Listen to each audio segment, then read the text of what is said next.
Latest चल रहा है केस, जरा मैं उसकी चर्चा करूंगा, वो है सबरीमाला का। सबरीमाला में संविधान सुप्रीम कोर्ट के माननीय 9 जजों की पीठ सुनवाई कर रही है। सबरीमाला में मैं भी हूं।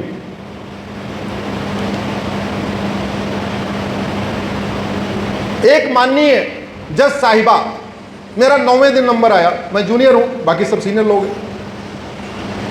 एक माननीय जज साहिबा ने 4-5 बार बोला इस पूरी सुनवाई के दौरान, ऑल रिलीजन्स आर इक्वल।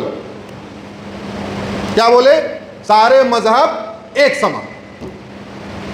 अब अंदर से मुझे समस्या हो रही थी और 9वें दिन हमने अपनी अंदर की कुलबुलाहट को बाहर कोर्ट में रख दिया। मैं आप लोगों से पूछता हूं, सारे पेड़ एक समान होते हैं क्या? जोर से बोलिए जरा। सारे पक्षी एक समान होते हैं क्या? सारे जानवर एक समान होते हैं क्या? सारे पहाड़ एक समान होते हैं क्या? सारी नदियां एक समान होती हैं क्या? सारे कलेक्टर एक समान होते हैं क्या? सारे कप्तान एक समान हो सकते हैं क्या? सारे डॉक्टर एक समान होते हैं क्या? सारे जज एक समान होते हैं क्या? सारे टीचर एक समान होते हैं क्या? सारे प्रोफेसर एक समान होते हैं क्या? नहीं। अरे मां के पेट से पैदा हुए जुड़वा बच्चे एक जैसा नहीं सोचते। तो जब सारे इंसान एक समान नहीं होते तो इंसान के द्वारा शुरू किया गया मजहब एक समान कैसे हो सकता? पेड़ देख लीजिए, कोई पेड़ 20 घंटे ऑक्सीजन देता, कोई 18 घंटे ऑक्सीजन देता, कोई 10 घंटे ऑक्सीजन देता, कोई ऑक्सीजन देता ही नहीं। कोई पेड़ खट्टा फल देता, कोई मीठा फल देता है, और कोई पेड़ फल नहीं देता, कांटा कांटा देता है, चुभोता रहता है। सारे जानवर दूध तो नहीं देते। अगर हम कह रहे हैं नहीं सब एक समान, इसका मतलब गाय और भेड़िया एक समान, फिर तो आम और बबूल एक समान नहीं। तो मैं माननीय सुप्रीम कोर्ट में कुछ पुस्तकें लेके गया था। वो वीडियो अगर किसी ने देखा होगा तो उसको आइडिया होगा, जो लोग सोशल मीडिया पे होंगे। मैंने उनको शिव पुराण दिखाया, माननीय सुप्रीम कोर्ट के 9 जजों की बेंच को। हमने कहा देखिए ये शिव पुराण है, इस शिव पुराण में कहीं नहीं लिखा हुआ है कि शिव पुराण ही एकमात्र पवित्र ग्रंथ है, भगवान शिव ही एकमात्र पूजा योग्य देवता हैं, और जो भगवान शिव की पूजा करेगा वो तो स्वर्ग में जाएगा और जो नहीं करेगा नरक में चले जाएगा। मैंने विष्णु पुराण दिखा के कहा, हमने कहा देखो ये विष्णु पुराण में कहीं एक वाक्य नहीं लिखा है, यही एकमात्र पवित्र ग्रंथ है, विष्णु भगवान एकमात्र पूजनीय देवता है, और जो भगवान विष्णु की पूजा करेगा वो तो स्वर्ग में जाएगा, जो नहीं करेगा नरक में जाएगा। मैंने भगवत गीता उठा के दिखा के कहा, हमने कहा इसमें कहीं नहीं लिखा हुआ है, यही एकमात्र पवित्र ग्रंथ है, भगवान कृष्ण अकेले पूजा योग्य है, और जो नहीं पूजा करेगा वो नरक में जाएगा। मैंने उनको रामायण उठा के दिखाया, हमने कहा इसमें एक वाक्य नहीं लिखा है, केवल रामायण ही पूजा योग्य ग्रंथ है, पवित्र ग्रंथ है, भगवान श्री राम अकेले पूजा योग्य है, और जो पूजा नहीं करेगा नरक में जाएगा। दुर्गा सप्तशती उठा के दिखाया, हमने कहा एक वाक्य नहीं लिखा है, केवल दुर्गा जी पूजा योग्य है, यही एक पवित्र ग्रंथ है, जो दुर्गा जी की पूजा करेगा वो स्वर्ग में जाएगा, नहीं तो नरक में जाएगा।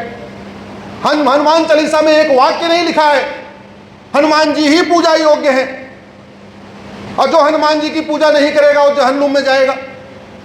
लेकिन जैसे मैंने इतनी बात कही, हमारे लगता है कि सामने से माननीय जजों को ऐसे लगेगा मैं 1-2 किताब और दिखा दूंगा जिसमें लिखा हुआ है यही किताब पूजा योग्य है, यही किताब पवित्र ग्रंथ है, होली ग्रंथ है, इसमें जो बात लिखी है वही सच है, और जो मानेगा उस गॉड को वो तो हेवन में जाएगा, जन्नत में जाएगा, जो नहीं मानेगा वो जहन्नुम में जाएगा। हालांकि वो दिखाने वाले नहीं थे, लेकिन ऐसा लगा तो उन्होंने बोला कि बस करिए, ये आर्गुमेंट इतने पर्याप्त है। तो मैंने अपना आर्गुमेंट वहीं रोक दिया।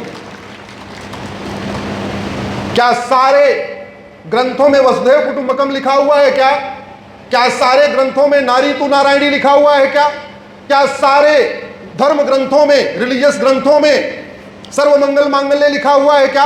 क्या सारे ग्रंथों में सर्वे भवन्तु सुखिनः लिखा हुआ है क्या? बिल्कुल नहीं। आप 5 टेनेट्स ऑफ जैनिज्म देख लीजिए, 5 टेनेट्स ऑफ बुद्धिज्म देख लीजिए, 5 टेनेट्स ऑफ सिखिज्म देख लीजिए, 5 टेनेट्स ऑफ आर्य समाज देख लीजिए, 5 टेनेट्स ऑफ हिंदुज्म देख लीजिए। सबके हाथ में मोबाइल है, गूगल कर करके देख लेना बाद में, हमारी कार्यक्रम के बाद, फिर आपको पता चलेगा कि धर्म और रिलीजन में जमीन आसमान का अंतर है, और भारत के रिलीजन और विदेशी रिलीजन में भी जमीन आसमान का अंतर है। यह सबसे बड़ा झूठ है कि सारे रिलीजन एक समान होते हैं। यह सबसे बड़ा मिथ्या है कि गुरुकुल मदरसा एक समान होता है। यह सबसे बड़ा झूठ है कि वेद पुराण बाइबल कुरान एक समान है। यह सबसे बड़ा झूठ है कि मजहब नहीं सिखाता आपस में बैर रखना। यह झूठ परोसा गया। और यह कोई रॉकेट साइंस नहीं है। आपको एक उदाहरण बताता हूं। एक बहुत प्रसिद्ध वैज्ञानिक थे गैलीलियो। गैलीलियो का नाम सबने सुना होगा, नहीं सुना तो बाद में कर लेना। आप जरा गूगल करके देखना कि गैलीलियो को सजा किस लिए हुई थी। क्रिश्चियनिटी का मानना है, क्रिश्चियन जो पादरी हैं, जो उनके प्रीस्ट हैं, उनका यह मानना है कि पृथ्वी चपटी है और पृथ्वी स्थिर है और पृथ्वी ब्रह्मांड के केंद्र में है। गैलीलियो बेचारे वैज्ञानिक, उन्होंने बोला पृथ्वी स्थिर नहीं है, पृथ्वी चपटी भी नहीं है। उन्होंने कहा पृथ्वी तो गोल है और पृथ्वी तो घूमती है। 350 साल पहले गैलीलियो को आजीवन कारावास दे दिया। आजीवन कारावास में वो महान वैज्ञानिक अंधा हो गया। अंधा होने के बाद दुनिया भर की उसको बीमारियां हो गई। आजीवन कारावास था, वॉक कर नहीं पाता था, कुछ कर नहीं पाता था, बेचारा खत्म हो गया। और हमारे देश में हजारों साल पहले गार्गी और मैत्रेयी शास्त्रार्थ कर रही थी। हमारे देश में हजारों साल, अभी अब से 1000 साल पहले शंकराचार्य जी का और पंडित मंडन मिश्रा का शास्त्रार्थ शुरू हुआ। और शास्त्रार्थ खत्म होने के बाद किसी एक प्रश्न पे मंडन मिश्रा जवाब नहीं दे पाए। उनकी पत्नी ने बोला, अभी तो आपने हमारे पति से शास्त्रार्थ किया, हमसे तो किया ही नहीं, एक बार हमसे भी करके देखो, आए तब बताएं। हमारे देश में शास्त्रार्थ की परंपरा रही है। क्या दुनिया के सारे रिलीजन ओपन डिबेट की अपॉर्चुनिटी देते हैं क्या? नहीं। इसलिए मैंने माननीय सुप्रीम कोर्ट से कहा कि ये जो 9 जजों की बेंच का जो फैसला आएगा, इसमें आप केवल 7 सवालों का जवाब नहीं देंगे, बल्कि अगले 70 साल का भविष्य आप तय करेंगे। हमने कहा फैसला देते समय इस बात का आप ध्यान रखना। एक्चुअली 7 सवाल वहां फ्रेम किए गए जिसका उत्तर 9 जजों की बेंच को देना। हमने कहा इन 7 सवालों का जवाब देते समय इस बात का आप ध्यान रखना कि पिछले 2000 साल में भारत के 25 टुकड़े हुए हैं, और वो धर्म के कारण नहीं बल्कि मजहब के कारण हुए हैं, रिलीजन के कारण हुए। इस बात का आप ध्यान रखना, पिछले 200 साल में भारत के 60 टुकड़े हुए हैं, वो रिलीजियस कॉन्फ्लिक्ट के कारण हुए हैं, मजहबी वॉर के कारण हुए। और आज भी पूरी दुनिया में अशांति का मूल कारण रिलीजन और मजहब है, धर्म नहीं है। मेरी धर्म और रिलीजन के ऊपर एक अलग से PIL है, अभी उसका नंबर नहीं आया सुनवाई का। उसमें मैंने धर्म और रिलीजन के 25 अंतर बताए हैं। आपको मोटा मोटा बता दूं, धर्म सबको जोड़ता है और रिलीजन सबको तोड़ता है। जोर से बोलिए, धर्म सबको जोड़ता है और रिलीजन सबको। Dharma includes everyone, religion exclude others. Dharma unite everyone, religion divides the society. ये अंतर है। दुर्भाग्य देखिए, इस विषय के ऊपर जहां चर्चा होनी चाहिए वो चर्चा नहीं हो रही है। फिलहाल आज नहीं तो कल, कल नहीं तो परसों चर्चा होगी और लोगों को समझ में आएगा कि धर्म जोड़ता है, रिलीजन तोड़ता है। इसलिए धर्म रिलीजन एक समान नहीं है। भारतीय रिलीजन और विदेशी रिलीजन एक समान नहीं है। जहां तक सबरीमाला केस की बात है, मैंने माननीय सुप्रीम कोर्ट से कहा कि दुनिया में लाखों मस्जिदें हैं, लेकिन मक्का मदीना का एक विशेष स्थान है। दुनिया में लाखों चर्च हैं, लेकिन जेरूसलम के चर्च का विशेष स्थान है। दुनिया में लाखों शिवालय हैं, लेकिन 12 ज्योतिर्लिंग, 12 ज्योतिर्लिंग जो है उनका विशेष स्थान है। दुनिया में लाखों जैन मंदिर हैं, लेकिन जो जैन मंदिर 24 तीर्थंकरों के जन्मभूमि, कर्मभूमि, तपोभूमि पे बने, उनका विशेष स्थान है। दुनिया में लाखों बौद्ध मंदिर हैं, लेकिन जो बौद्ध मंदिर भगवान बुद्ध की जन्मभूमि, कर्मभूमि, तपोभूमि पे बने, सारनाथ, बोधगया, लुम्बिनी, कुशीनगर, उनका विशेष स्थान है।